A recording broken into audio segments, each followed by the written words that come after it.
I'm Vince from Backed by Bees. And Dave the Beekeeper, and we're going to keep rolling with our Nuke series here. So like I said in the last one, I do the meat, so just thought we'd spend some time with Dave here going through Nucleus colonies. And we just had a previous video about what a nuke is, so this is kind of the next one.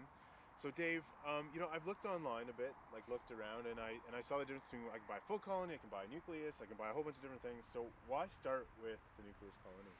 Yeah, we really promote nucleus colonies. That's kind of our main butter bread and butter when it comes to actually selling bees to other beekeepers. It's a great introduction, especially for those people who are new to beekeeping, and not new as in maybe this is your first colony, but newish to beekeeping, because it's a 4-frame colony that then goes into your full-size equipment. Okay. So it gives you that ability to kind of grow with your bees, because it can be kind of intimidating walking into a full 10 or 20 frame colony and having 40 to 60,000 bees staring up at you. So it's a nice way to kind of introduce those bees and allow you to grow with your confidence and your skills with those bees as well. The other nice thing starting out with a nucleus colony is you don't have to constantly be going after new equipment. So you can use your full-size equipment year after year after year.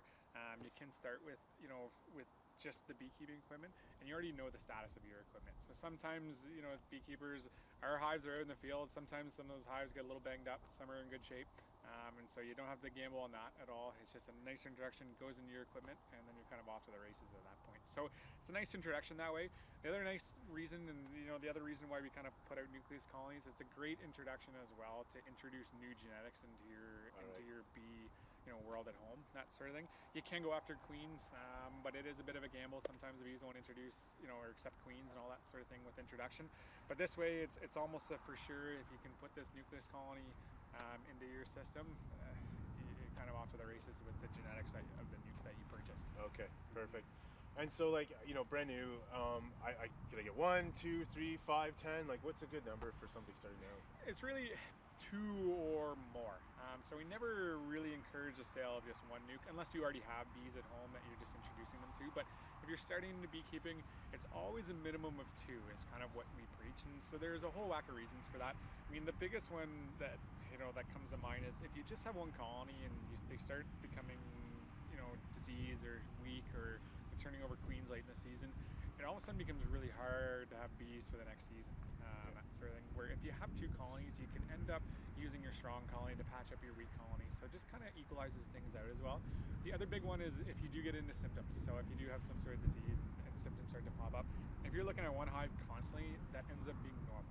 And so beekeeping really at the base of it is just being able to pick up abnormalities, that sort of thing. So if you have 2 different colonies, you can typically kind of go back and forth and look at what's normal or not normal, and then go to the books and kind of figure out what's going on there. So minimum 2.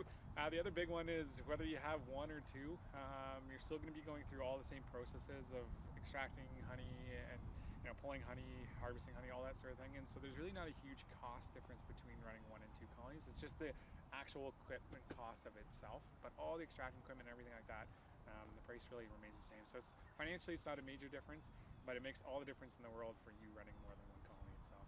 Okay, perfect. Yeah. Anything else that I should know? The last one. So in that beekeeping world, we do expect winter loss. That's just natural. Cows die, people die. It's kind of circle of life. So you can expect to lose a certain percentage of your colonies over the winter, and if you just run 1, the chances are high that you'll lose that one, and then you really have nowhere to turn except for purchasing another nuke, which purchasing another nuke from beekeeper. But it's just a great option as well if you have to, just to be able to patch those up and be able to kind of be self-sufficient, which is what we kind of like to see in the bee world. We like when people can kind of get on top of those things and can run it on their own. Yeah. Okay, perfect. Okay, thanks very much, Dave. So we'll have a couple other videos coming out in the next little while, so stay tuned. Thanks.